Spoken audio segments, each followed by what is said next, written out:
I hear the sound of the alarm going off and feel that familiar dread at the thought of having to get up and go to school for a few moments. Then I remember it's Saturday and I don't have to do anything today. Today is just for me. I smile and turn off the annoying sound. Still smiling, I set a timer for an hour. That's the latest I should get up today. Instead of going back to sleep, I lay in bed with my phone, scrolling through pictures and videos of things I love, things that make me happy. Watching other artists make their amazing works, random food videos, looking at pictures of flowers. When the timer goes off, I stretch out while still lying down, then turn it off. I pick a song to listen to on repeat and check my to-do list quickly. Get something nice from the bakery, have a good breakfast, walk outside a bit, take a long bath, go visit Delilah. I get up, still feeling tired and lazy, and head to the kitchen to make some eggs and toast with cheese. After breakfast, I draw a hot bath and enjoy some bath salts, followed by some intensive moisturizing. Everything feels clean and smooth, and it makes me happy, especially since my skin isn't normally perfectly clear. It's satisfying to touch and feel.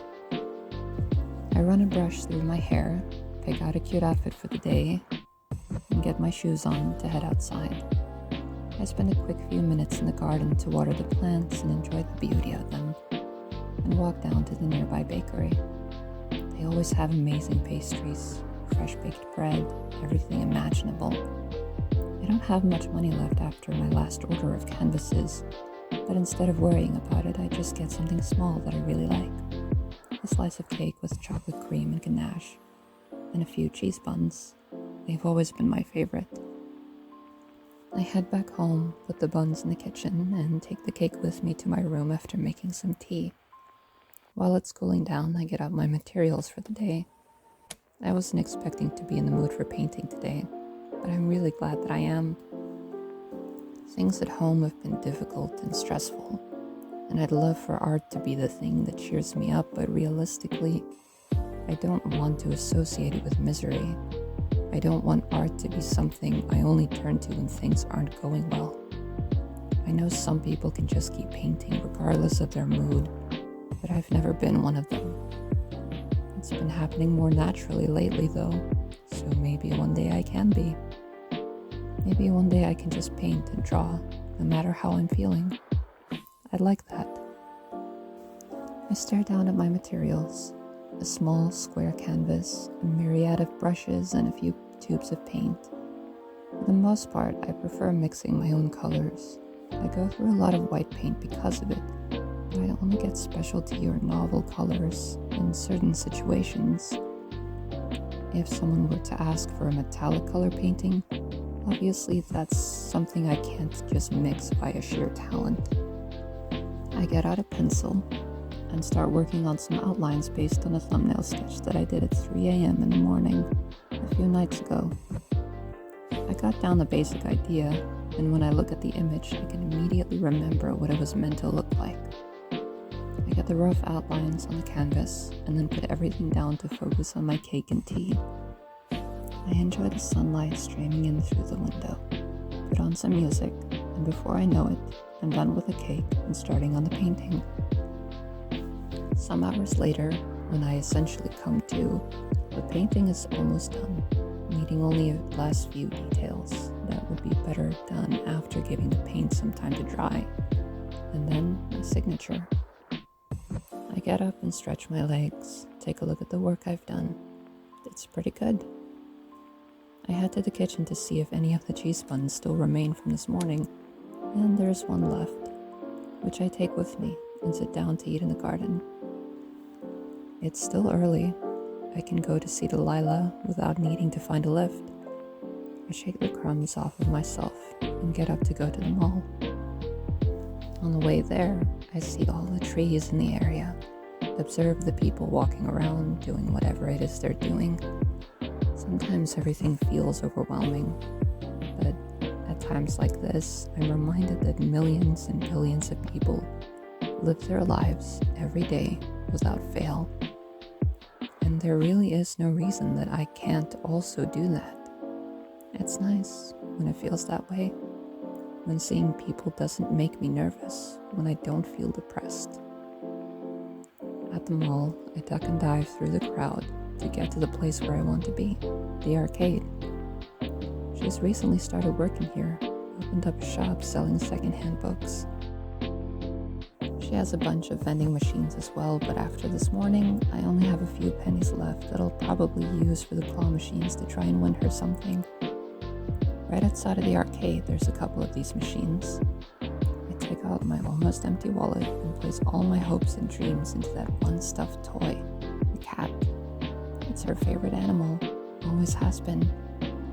With what I can only describe as miraculous luck, I get it on the first try, and my heart soars. She'll love it. I walk into the arcade and turn straight towards the corner where she has her things set up, only to immediately be met with disappointment. My heart sinks again when I walk disconsolately towards the only other person I know in this place, the owner of the cafe nearby. I plop myself onto a table and let my head sink onto my arms. As I was hoping, she immediately notices. "I thought you might show up today. I'm sorry. If I could, I would have let you know she's not here today," Krista tells me. Is all I can manage. "Come on, cheer up. You'll see her again. I know it's difficult with you being in school, but she'll make time for you. I know she will." "You really think so?" I ask, finally lifting up my head to see her sitting across from me. "I know so. You really mean a lot to her," she insists. I smile and feel a bit unsure of what to do now. Will you make sure she gets this?" I ask, holding out the teddy bear. "Of course. Does she have a thing for cats?" "She loves them," I say, smiling. "Can I get you a drink? We have new flavors," Krista tells me. "Nah, I'm broke." "Come on, we're friends. I won't charge you," she says.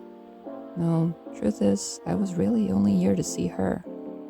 But when that art market happens, I'm going to splurge a bit and come here for sure." "When did you say it was again?" "1st of next month. Get as much work done as you possibly can. We really want to see whether art shops are popular here with our clientele." "Will do. I would offer to tell people, but I don't really know anybody," I sheepishly admit. "Don't you worry. Leave the networking to me and to the owner of this place. I'll make sure we have a table for you. Your stuff is going to be really popular. I know it." "Thanks, Krista, for everything. Please don't forget the cat," I say on my way out. "Promise, she's going to be very happy." On my way back home, I messaged Delilah. I did want to talk to her, but I specifically did not message her because I thought she was at work today. "Missed you at the arcade today. There's a surprise waiting for you when you come into work next time." I put the phone in my pocket and try not to check every 5 seconds to see if there's any response yet. At home, I get a quick lecture about the way I'm dressed, roll my eyes, and head back to my room. I fall onto the bed, exhausted, and then remember I still have some work to do on the painting. I sigh. I want to just leave it, but I need to get as much done as I can for this art market coming up. I need to get out of here, I tell myself. I go and wet my brushes and do the last bit of work, slow and steady, and sign my name at the end of everything else. I feel tired and drained, but not satisfied the way I did with my project for school. I feel my phone vibrating in my pocket and check to see a message from Delilah. Krista came by and gave it to me. I love it.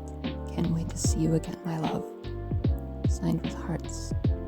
I smile, type a quick reply, and go to rinse my brushes and wash my teeth and face before falling back onto the bed, too tired to do anything else. Tomorrow will be better. Tomorrow I will get up and go to school and see her at the arcade before coming home again. I feel myself drifting to sleep.